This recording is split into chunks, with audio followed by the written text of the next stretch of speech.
Museo de Londres, el doctor, lo que ustedes van a hacer. ¿Cómo veían al doctor en la década de, o entre 1843 a 1927, donde él vivió, este pintor? Ángela, ¿qué ves en esta pintura? ¿Cómo interpretas esta pintura? Bueno, parece que el doctor fue a la casa de estas personas para ver qué le sucedía a su hija, su mamá. Ya, entonces ella está viendo que el doctor probablemente fue a ver un problema de la niña. Josué, ¿qué dices? Veo que está observando y analizando, creo, los síntomas que debe tener y la posible patología que puede tener la niña. Está viendo una actitud de análisis del médico. A ver, ¿qué más? Madaí.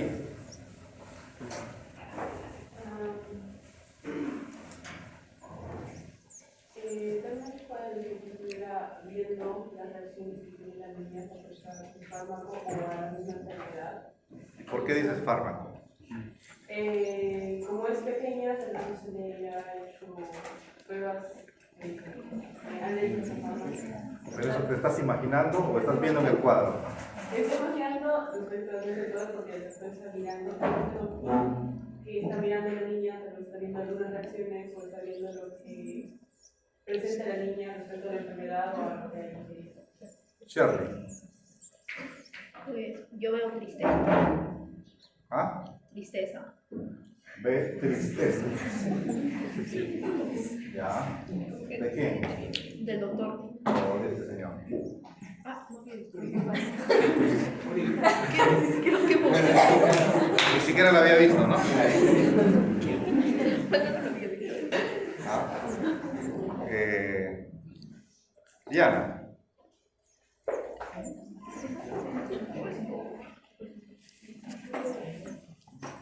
Diana no ve nada.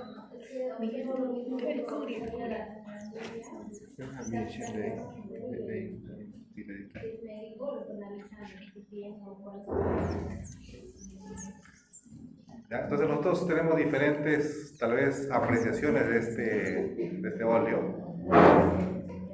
Lo cierto es que la imagen del médico ha sufrido modificación a lo largo del tiempo. Todavía logré escuchar a mi abuela cuando decía: después de Dios, mi médico. Después de Dios, mi médico. Lo cual significa el alto sitial que tenía el médico en la sociedad. Estoy seguro que ahorita en este contexto nadie dice después de Dios, mi médico.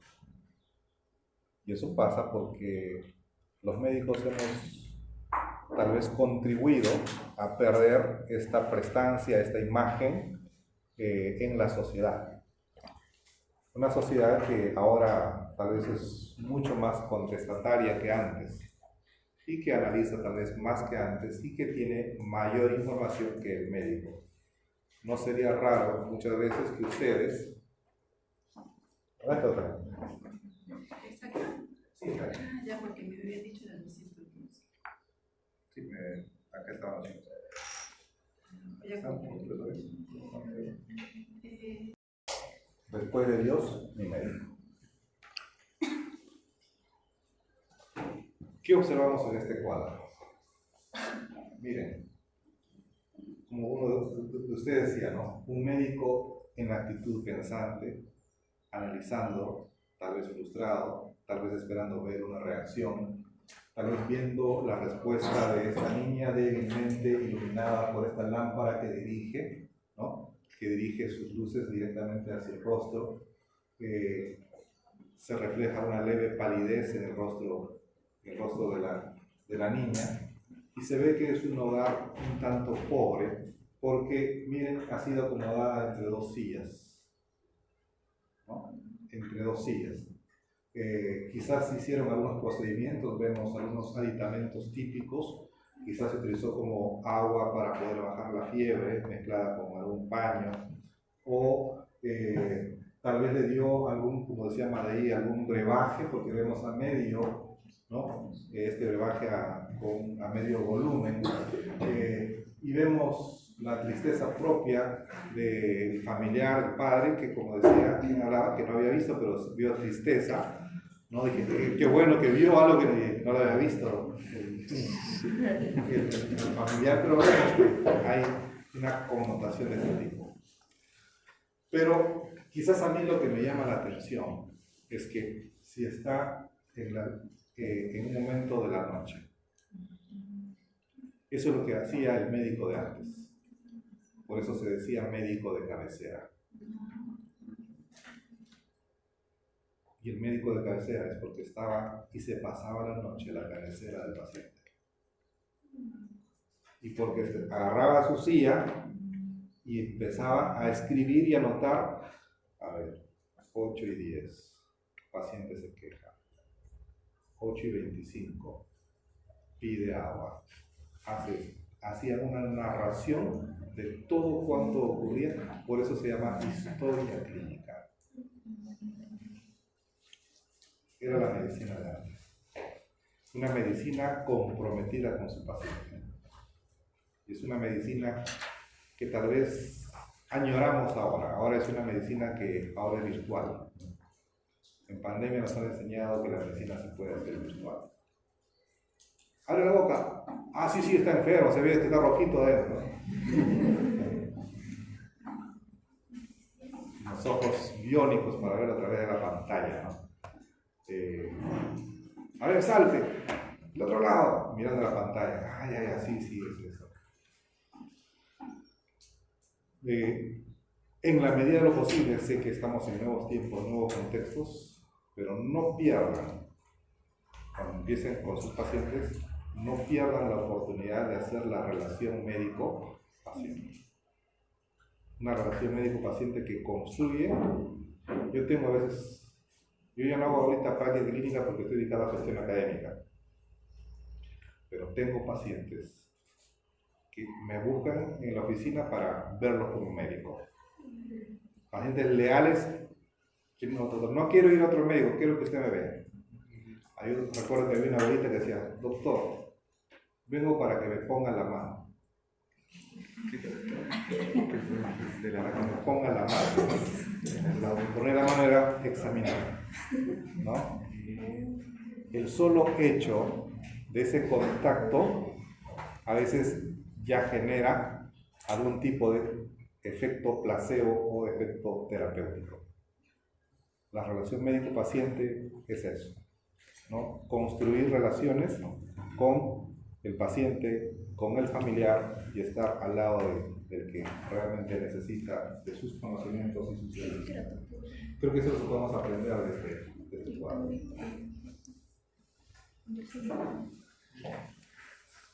Vamos a avanzar rapidito, la doctora me ha dado media horita, así que, joven, esta es la atmósfera. Y presento este gráfico porque yo nací acá. En un cerro. ¿Qué le parece? Aquí, a ver, en este puntito, más o menos acá. En ese puntito. Este es el circuito de trekking catalogado por los expertos como el más bello o uno de los más bellos del mundo. El trekking dura 15 días. Significa dar la vuelta, todo eso. Esta parte es Lima, esta parte es Ancash y detrás está Huánuco. Está en el límite de 3 departamentos del país. Se llama el circuito o el Parque Nacional de Whitewash. Hay Ancash, yo soy ancashino. ¿Quién es de Ancash? ¿Nadie de Ancash? Se perdieron un punto de empezar. Hay 2 parques nacionales, el Parque Nacional de Huascarán y el Parque Nacional del Whitewash, en temas de cordillera. Es el Parque Nacional del Whitewash. No he hecho el circuito de 15 días, he hecho solo el de 5 días, pero permite llegar hasta acá, dar una vueltita por acá y regresar por acá. Pero es espectacular. Pero esta lámina representa porque miren, esta es la atmósfera que nosotros vivimos y respiramos. De hecho, nuestro pulmón, y esto quiero que lo recuerden, nuestro pulmón es la atmósfera dentro de nosotros. Tenemos el medio externo acá, pero ese medio externo se mete a nuestros pulmones y la vía respiratoria permite que la atmósfera ingrese a nuestro cuerpo. Dicho de otras palabras, el aparato respiratorio es la proyección de la atmósfera dentro de nuestro cuerpo. Por eso es que tenemos que conocer algo de la atmósfera, porque tenemos atmósfera dentro de nosotros. Y esa atmósfera es buena que lo repasemos rapidito. ¿Ya? Ahí está, capa gaseosa que existe alrededor de cada planeta, que está envolviendo, digamos, a estos cuerpos celestes, y cada planeta va a tener su propia atmósfera porque va a depender de la masa que tenga el planeta, de las fuerzas gravitatorias que existan en el planeta. El espesor va a depender también de cada planeta en función de estas fuerzas gravitatorias. Para nuestro caso, hay diferentes capas en nuestra atmósfera. Nosotros estamos respirando aire, que es nitrógeno más oxígeno, y ese es el siguiente concepto que debe recordar. Aire, nitrógeno más oxígeno, está solamente hasta los 100 kilómetros por encima de la Tierra, que no es una capa muy grande. 100 kilómetros es como de aquí hasta Chancay, ¿no? Eso lo ponen hacia arriba y eso es todo lo que hay de aire fuera de la Tierra.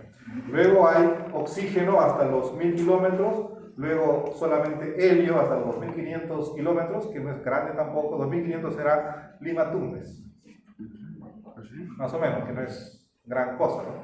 Y más allá solamente hidrógeno y más allá gases interplanetarios. Pero vemos que esas capas de la atmósfera son variables de acuerdo a cada cuerpo celeste que nosotros nos encontramos.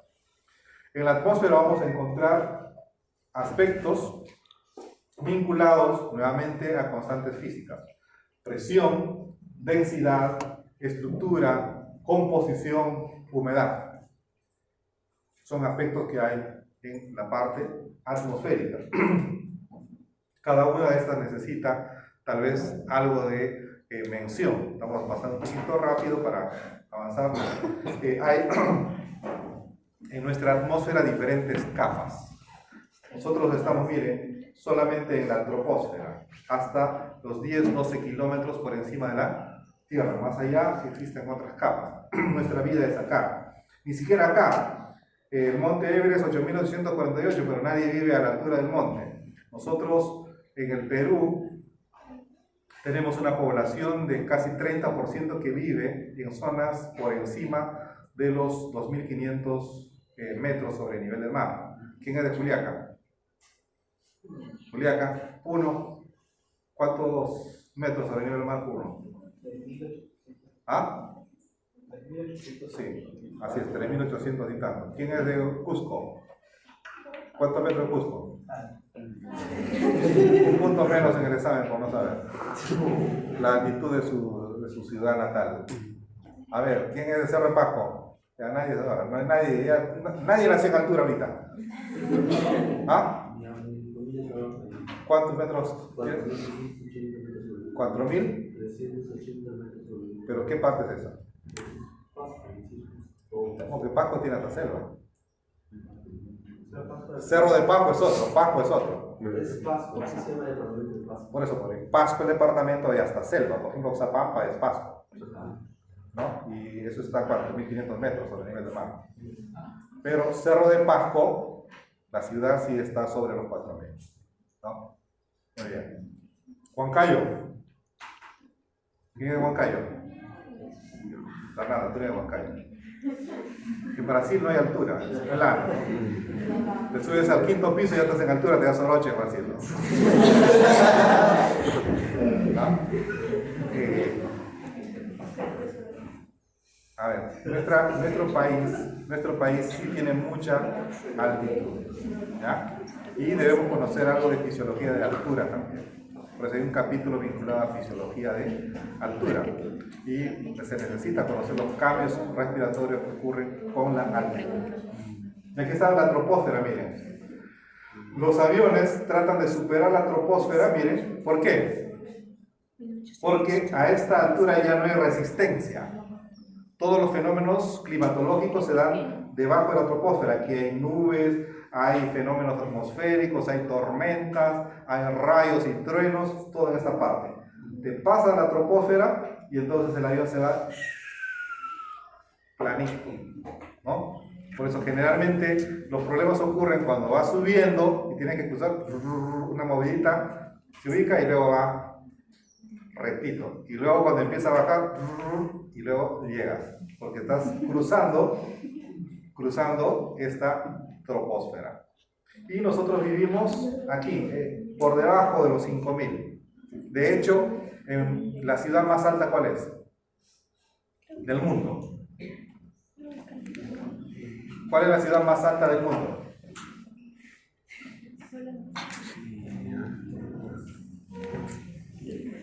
Está mala. Está en Puno. La Rinconada. La Rinconada. ¿Cuál es su altitud? 5.200 metros sobre el nivel del mar. ¿Ya? 5.200. ¿Cuál es la ciudad más fea del mundo? La Rinconada. Lima todavía pasa. La Rinconada es la más fea del mundo. ¿Ya? La Rinconada apareció como un campamento minero y ha crecido de una manera desordenada. Pones tu casa donde te da la gana, haces tu desagüe por donde se te ocurre, pones tu basura donde se... O sea, es una desorganización. Y hay más o menos, creo que ahorita entre 20.000 y 30.000 personas. Zona minera. Entonces, tiene pues el doble título, doble titulación, ¿no? La más alta y la más fea. Ahí estamos. Ahí están los fenómenos que ocurren. Nosotros vivimos debajo de estos 5000.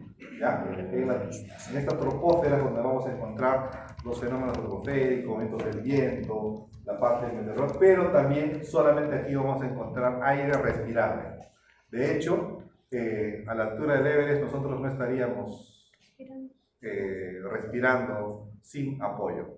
Los atletas de élite lo pueden hacer, los naturales del Nepal lo pueden hacer, pero nosotros no creo que lleguemos ni a la base. Mire la composición del aire, ¿ya? Cantidad de elementos. Debemos recordar, miren, los dos primeros, nitrógeno, oxígeno. El nitrógeno y oxígeno casi en esta composición. De toda la torta, 78, 79% nitrógeno. Oxígeno, 21. Y una pequeña fracción gases, los otros gases. Todo lo demás. Ahora, miren que en el aire hay bastante nitrógeno. Por algo será. Pero, ¿cuándo les han hablado del nitrógeno? El nitrógeno es la pobre desconocida. Nadie les habla de nitrógeno. Nadie les da clase, ¿no? Aquí hemos programado una clase para ver enfermedades debidas a descompresión de nitrógeno. El nitrógeno hace algo elemental. Algo elemental, pero muy importante. Mantiene a los alvéolos semi-inflados. El nitrógeno es un gas que no se absorbe hacia la circulación. Entonces, cuando yo respiro, ingresa nitrógeno y ¿hasta dónde llega? Hasta los alvéolos. Ahí le pone la aduana. Mira, ¿sabes que tú no tienes pasaporte? Tú no ingresas. Y se queda en la frontera, llega hasta el alvéolo. Pero como es un gas, en el alvéolo, ¿qué va a hacer? Va a ocupar espacio, va a ocupar volumen, ¿no es cierto? Al ocupar volumen, ¿qué va a ocurrir con el alvéolo? Va a estar medio inflado. El oxígeno llega, ¿no? Todo bacán, y encuentra la mesa servida y entonces se difunde fácilmente. Pero gracias a que el nitrógeno permite una cierta amplexación pulmonar, alveolar. Y esa sola pequeña cosa que hace el nitrógeno permite la vida. Otro dato de esta composición. ¿Ya? Por aquí vamos a encontrar más. Composiciones, ahí está. Miren, para que ustedes recuerden. Ahorita lo que ustedes van a recibir es una andanada de comunicaciones porque los personajes de la élite hacen con nuestras mentes lo que quieren. Nos manejan con noticias de una u otra manera. Ustedes van a recibir información ahora de cambio climático. Van a recibir cambio climático, así como vean de pandemia día, mañana, tarde, mañana, día y noche. Este siguiente momento va a ser cambio climático. Y van a empezar a oír de cambios atmosféricos e incluso de contactos extraterrestres. Esa es la información que van a empezar a recibir y van a empezar a jugar con su mente. Solamente les hago una reflexión. Esta es la concentración de CO2 que tenemos en el aire. 0.03, que es casi cero. De este casi cero, dicen que los seres humanos somos los responsables del cambio climático. ¿Ya? Y salió una publicación, yo tengo ahí copia, la nueva plaga, y ponen recién nacidos en la portada. ¿Qué se hace con una plaga? ¿Qué se hace con una plaga? Se elimina. Y cuando te ponen recién nacidos como la nueva plaga, ¿qué te está diciendo? Elimínalos, abórtalos, mátalos, destrúyelos. El mes pasado fue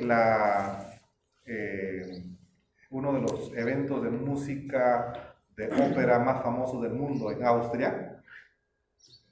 Y en la parte final, en las pantallas, estaba adornado con bebés muertos y con bebés servidos en una mesa.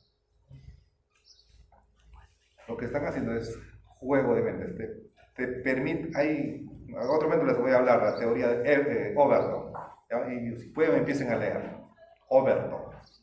¿Ya? La ventana de Overton. Para que vean cómo es que se hace ingeniería social o reingeniería social, cómo se puede cambiar la mente de la sociedad, pasarlo de lo inimaginable, de lo posible, a lo aceptable, a lo tolerable y a lo obligable. O sea, cómo algo inimaginable finalmente se vuelve una obligación de hacerlo. Es teoría de Overton. Pero bueno, les decía acá, regresando, y a veces me voy con las ramas, me tienen que hacer regresar. 0.03, pero de este 0.03, los cambios generados por actividad y por el ser humano no llegan ni siquiera al 3%. Algunos dicen hasta solamente el 1%.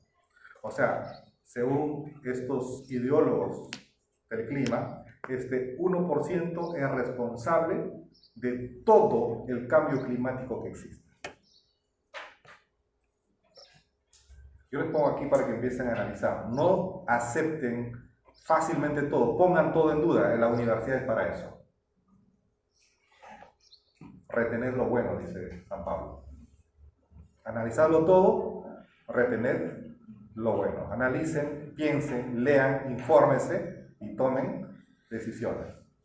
Entonces, ese 1% de lo que hacemos es responsable de todo cuanto ocurre en el cambio climático. Es por eso dice que tenemos que reducir la población. Pasar de los 7.000 millones de habitantes, se quiere reducir siquiera a la mitad, y si es posible el objetivo es 2 millones. No es teoría de conspiración lo que les estoy diciendo. No, esto lo vengo leyendo, me informo bastante en estos aspectos, pero les invito a leer, por eso les pongo este datito para que reflexionen. ¿Cómo es que cuando dicen, no, que el CO2, que el ser humano, digo, ¿cuál es tu concentración de CO2? Ni siquiera saben, están hablando de CO2. ¿Cuál es el CO2 que el ser humano está produciendo? Peor. ¿No? con esto no significa que diga que el ser humano tenga que destrozar su medio ambiente, hay que cuidarlo. Génesis dijo, señorear la tierra. ¿Qué significa esto? Adminístralo, cuídalo, ¿no? Lo uno no va con lo otro. Nitrógeno, de acá sale la relación del 21%. Sí. ¿Ya? Solamente con esto terminamos. ¿Ya? El 21%, ustedes van a encontrar un concepto en medicina, la fracción inspirada. Fracción inspirada de oxígeno significa del todo cuánto de oxígeno está respirando. ¿Cuánto es? ¿Cuánto es? Más fuerte, ¿cuánto es? 21%. Del todo está respirando 21%. Pero si yo lo expreso como fracción 21 sobre 100, ¿cuánto sale? 0.21. Entonces, cuando yo hable de fracción inspirada de oxígeno, no voy a decir 21%, lo que voy a decir 0.21. ¿Ya? De ahí sale el concepto de 0.21. Este 0.21 lo voy a tener respirando aquí o respirando en el Everest. Porque es la relación, es el porcentaje. No significa cantidad ni número de moléculas, significa relación porcentual. Entonces vamos a tener esa fracción inspirada de manera constante. Si yo empiezo a respirar oxígeno puro, ¿cuál será mi fracción inspirada?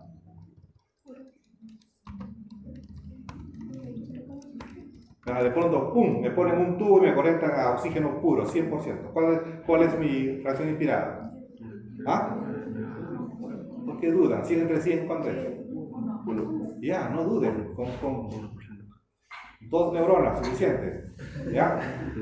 100 entre 100, 1. Fracción inspirada de 1. Entonces, nosotros podemos oscilar entre 0.21 hasta 1. En ese rango vamos a respirar oxígeno. ¿De acuerdo?